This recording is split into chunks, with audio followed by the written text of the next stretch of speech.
In today's episode, we're speaking to Miriam Schulman. She is an artist, an author, and host of the podcast, The Inspirational Place, which is listened to in more than 100 countries around the world and is in the top 1% of podcasts globally. She is also the founder and the creator of the Artist Incubator coaching program, generating annual revenues in the high six figures. The program helps creatives grow a thriving business. Let's speak to Miriam and find out how she changed her life by changing her mindset. Let's find out.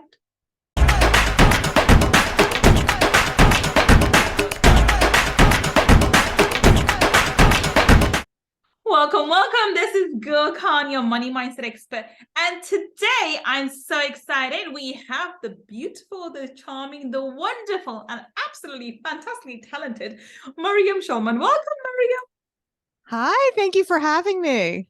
Thank you so much for joining us. I'm so excited about having this conversation.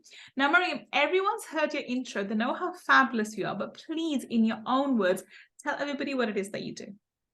Okay, so I've been a professional artist for about 20 years, and I just came out with the book Artpreneur, which basically gives away all the secrets of how I built a sustainable business. There's the shortest version possible. What I do. Awesome. So let's talk about your journey, Miriam. I mean, being an artist and entrepreneur, it's just those two things are very, very difficult to combine. I know entrepreneurs are usually creative, but most artists are not great entrepreneurs. Talk us through your journey. How did it all start for you, and how did you end up being at this moment in time? Okay, so ever since grade school, I did want to be an artist. I saw myself as an artist, but I was told that I should be a doctor or a doctor's wife, or I would be a big disappointment to my family. Oh, yeah. Okay. Right? And I think a lot of us have heard things like that. Maybe engineer would be acceptable. So that is the route I took. I majored in engineering. And because I graduated college with a mountain of debt, I came from a single parent household. My father had passed away when I was only 5 years old. I looked around and says, okay, where are they making the most money? It wasn't engineering. It was on Wall Street. So that's how I ended up on Wall Street working for a very big trading firm. Wow. Okay. And how long did that last then? Well, I was there for quite some time. I rose through the ranks, found myself at a very big, not all hedge funds are small, but a very famous hedge fund that blew up in 1998. And so I took some time off. And after 9/11 happened, I took that as a sign from the universe not to go back to Wall Street. Okay. You know, there's nothing like seeing that visual of it burning to the ground, because I had just been that fall fantasizing about going back to work and what would that be like. And here this big cataclysmic event happened. So that was a wake-up call for me. I think that many people through the pandemic have had similar wake-up calls. People, whenever there is a crisis, either something on a global scale or a personal crisis, like somebody loses a family member, they go through a similar process where it asks themselves those existential questions. What is my purpose, and what is giving me meaning in my life? And so that's what happened to me. And I was like, I can't go back to that world. But I just need to go back a little bit. For someone who's an artist at heart, how did you sort of survive in Wall Street? Especially in the 90s, and still is, I suppose. I mean, I don't know much about it now. But it's a very cutthroat, very misogynistic place. And being a female, an attractive one at that, and being an artist, how did you survive in that sort of toxic, if I can call it that, it is toxic. Oh, absolutely. I mean, that's something that I talk about in my book, Artpreneur. I call it Break Free of the Golden Handcuffs. What happens is the more money you make, the harder it is to leave those situations. And some of the things I describe, you talk about the misogyny, and the sexism and the sexual harassment, Yeah. a lot of the things that happen, it's very similar to how predators groom their victims. They are grooming corporate workers with bonuses. They are grooming you with all these things that allow you to tolerate increasingly levels of abuse, of Wow. professional abuse. No. And one of the things that was a big thing for me when I first started working there, and it was 1993, and that was when the World Trade Center was bombed. Most people forget about this because it's been so overshadowed by the events of 9/11. Yeah. There was a bombing of the World Trade Center, and I was working there at the time, and they didn't tell us what was happening. So my friend and I were actually in the cafeteria. The lights went out, the elevators weren't working, but they didn't tell us, don't go upstairs. So, all right. So we walked 30 something flights of stairs back to our desk. And when we got back up to that floor, we could see out of the windows what was really happening. We could see the tower that had been bombed with the smoke coming out. People were breaking the windows, helicopters were circling. And we didn't have cell phones in those days, but that's when we found out the truth about what was happening. But all my coworkers were still working. Wow. Oh my goodness. That is the culture of Wall Street. And that's why when 9/11 happened, when that first plane hit the tower, you'll recall that the nearby buildings were not evacuated. No, they weren't. Because the culture was you keep working, even if there's a terrorist attack.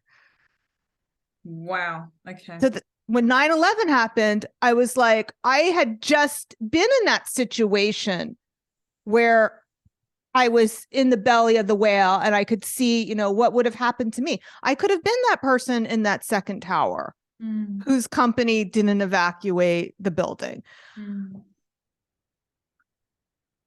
I mean, that's it.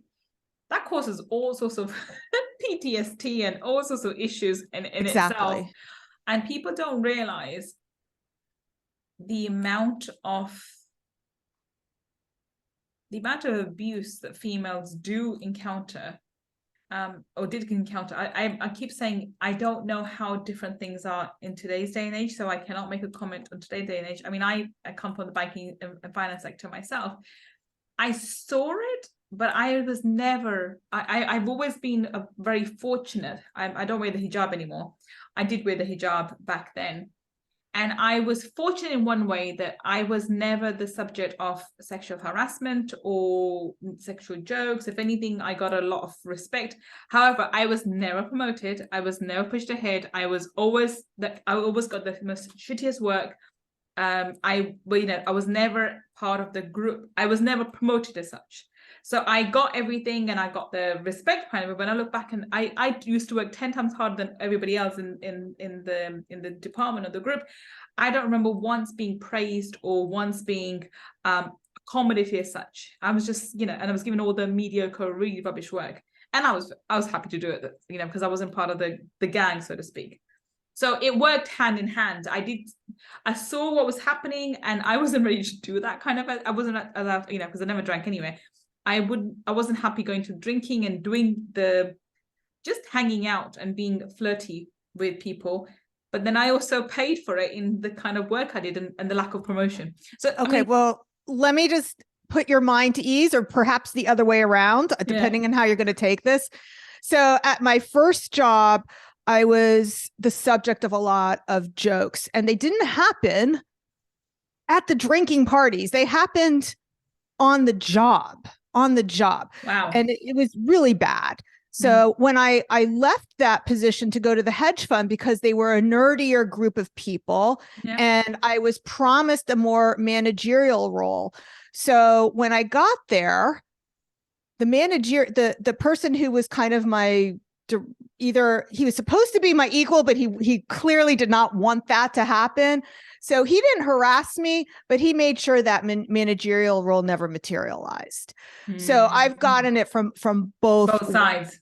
Okay. That's great. So it has nothing to do with like how we act. It is all about power. Oh, again, empowering women. Absolutely, it was. It really is, and not just women. So I can also, let's just go there for a minute. It was about people who weren't white. So Oh yeah. both managers in each of my jobs was a Chinese man, because they didn't let the Chinese men trade. That was for white men. Occasionally so the Asian men were usually put into the back office and the research roles, and it was their frustration, I think, that made them the biggest bullies of us women who worked for them. Well, I saw a lot of racism.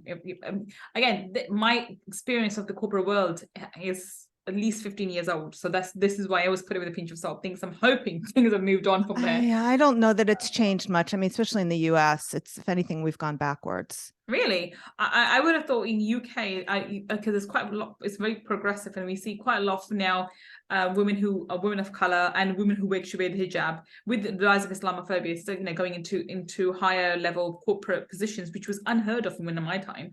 And unless you're whiter than you're whiter than white kind of thing, you look brown but you were white and drinking and everything else.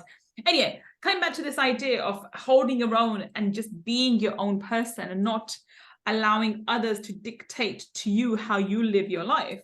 You chose to give up that after 9/11. How did you, and then what do you do after that? Because 9/11, I know it was had major impact on most people's lives, but you weren't, up until that moment, you're used to having a stable day-to-day monthly income, which is a big factor for most corporate employees. This is one thing, the handcuffs you talk about, that locks people in. They need to have that certainty. How did you break those golden handcuffs? How did you break free from that prison? Okay, so I try to condense the narrative, and then 9/11 happened, and that was it. So I was working for this hedge fund that blew up, and I was invited to stay on, but that is when my soul was dying. It was not when I was doing the work. When I was doing the work, I was in the busyness, I was in the intellectualism of the problem solving, and I enjoyed my work on that intellectual level of what I was doing, and I'm sure you can relate to this. Yeah. But when I was working for the hedge fund, when I was collecting a salary but not doing anything for that, that's when I didn't have the busyness to distract me. I was basically going in for the abuse, but without any of the intellectualism, and my days lacked meaning. So I took an extended maternity leave. I mean, I formally did quit that job, but in my mind, I thought I would go back. Right. So when 9/11 happened, it's like, no, we're not going back to that. And I still didn't believe I could make a living as an artist. I was painting. I was starting to sell my artwork, but I didn't believe that I could replace what I did before or make a sustainable living from it. So what I did was I also took a job as a Pilates instructor. Okay. And what happened is, when I took the job for the gym, their profit centers are the instructors who sell personal training packages. All those upsells are how the gyms really make a lot of money. And once I was given those skills of selling and marketing, I thought, I'm not going to do it for the gym. I can do it for myself, for selling portraits. So that is what changed everything for me. And that's when I really dug in hard to my art and selling it and making a living. I love that. So you took a skill set which you didn't think you needed, by just going and starting on doing supplementing income that you were making from your art, from your passion. And during that part-time phase, you picked up a skill that you could apply to your main profession, which was art, and then actually bloom that into a full-time income. That's pretty much what you did, which is amazing. Exactly. Yeah. Okay. Now looking back in hindsight, that's what you did. What was going through your mind when you were going through it? How did you deal with lack of stable income, or did you have a partner who supported you? How did you? Because the thing is, let's be real, money is a very, very important thing. If you don't have money to pay your bills, to pay your food, you literally, that's the number one stress factor, and it will make you, stay awake at nights and, and unfortunately go back into employment. So how did you give yourself that freedom to be able to learn a separate skill and eventually bring your income up to the level? But it took some time. Yeah. How do you do So that? throughout my marriage, I always made more money than my husband up until Okay. the time I left Wall Street. Okay. And when I made the decision to leave Wall Street, I had set aside money that I would be able to supplement that gap. And I also paid down our mortgage to supplement that gap. We sold our second car to also, so there was like, I had basically, when I wanted to leave my job, I had a PowerPoint presentation for my husband ready. I mean, not literally, but I did have a spreadsheet of like, this is how we're going to do it. This is what we're going to do. This is how we're going to get there. So I did create that parachute for myself that I know I had the luxury to do that most people don't. Most people have to do their side or passion at the same time, and I did not. So I made it clear. But there was that point where that money would have run out. Yeah. If so, I had some money set aside. That money would have run out. My husband is not on Wall Street, so he does something more socially conscious. He's, the socially conscious partner, and his salary was never what mine was. Hopefully he's not listening. He doesn't like when I say things like that. But so come back to this point. This is important to remember. If you have a desire to break free from your corporate handcuffs, then you need to have a plan in motion. And this is what you did. You didn't just go outside one day and jump off the building. No, you said, okay, I need to plan. And therefore you built yourself a parachute. And therefore when you jumped off the building, you're able to glide down rather than fall flat on your face, which is what a lot of people think and are afraid of doing. So what I'm hearing is, if you have a desire to leave your corporate job or your corporate handcuffs, how you want to see it, then you need to make a decision. You need to find out the timing. I mean, that you were given the 9/11, but at times it could be some major event, or you can put a time in 2 years' time. And in those 2 years' time, you need to build yourself a parachute, like you said, a financial one.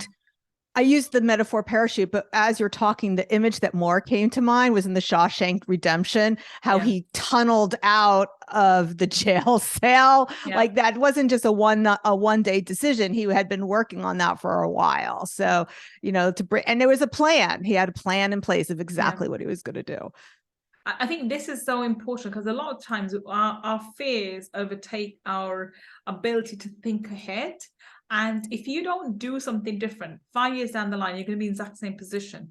So it's better for you to plan something which may take 5 years, but at least in 5 years' time, you'll be somewhere where you want to be, not exactly where you are, still thinking maybe I should do something different. I think that's the lesson that's coming through very clearly from what happened with you.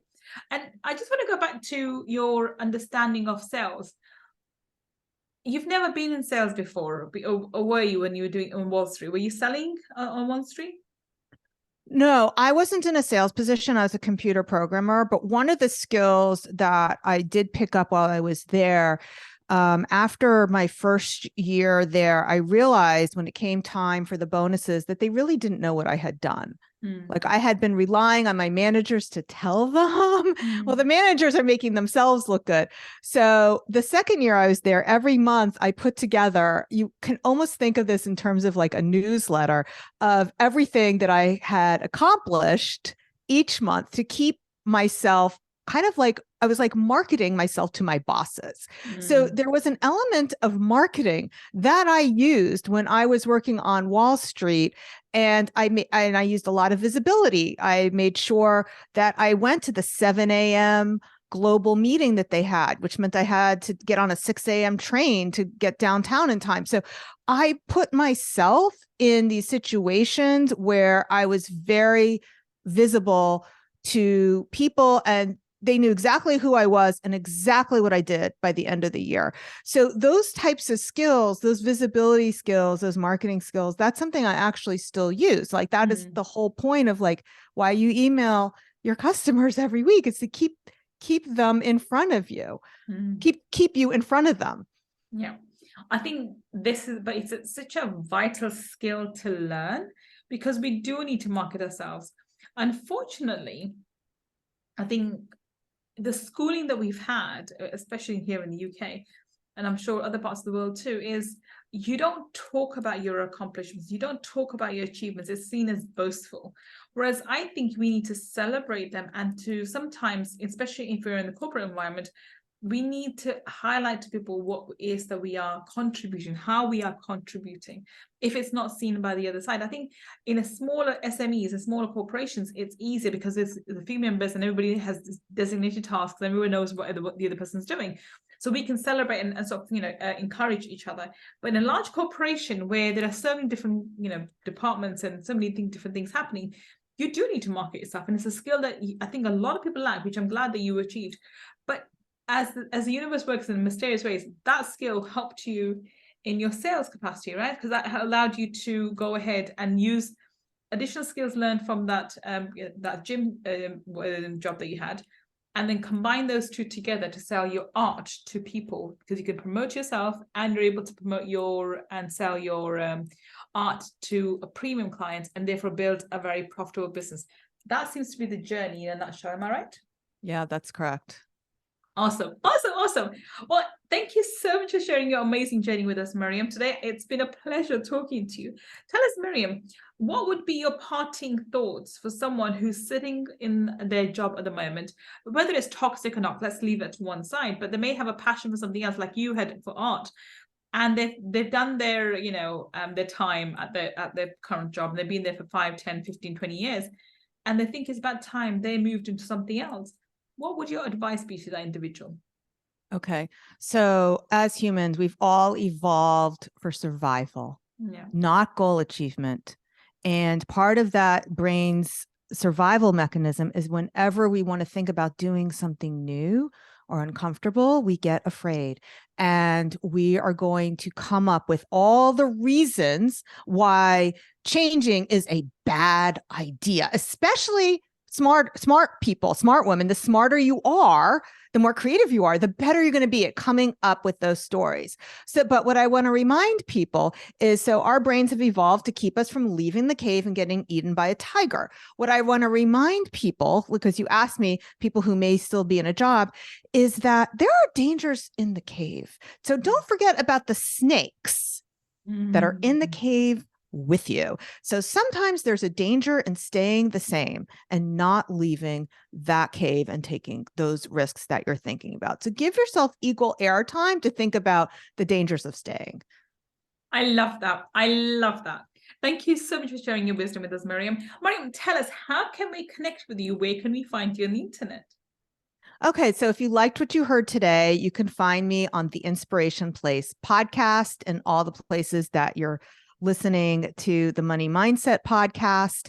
And if you want chapter 1 of my book absolutely free, you can go to schulmanart.com/believe. It's choose to believe. And it's all about choosing to believe in your dreams. Awesome. Fantastic. If you're listening to us on a podcast, remember that the link that Miriam has just mentioned will be in the show notes. And if you're watching us on YouTube, then down below in the description section, you will have her links to go check her out. And I think she's worth the investment. At least go and check out her book, or at least go and get the first chapter and to get a taste of what the book's like. And you never know, you may fall in love with her as I have, and you may want to go get the book too. Well, thank you so much today, Miriam, for being such an amazing guest. We have to have you back on Money Talkies, but thank you so much for being with us today. Well, thanks for having me. And thank you for listening to me and Miriam today on Friday Feature. I will be back with another amazing guest of finding out how they change their life by changing their mindset. Until the next time we meet, this is Gull signing off. Take care and bye for now.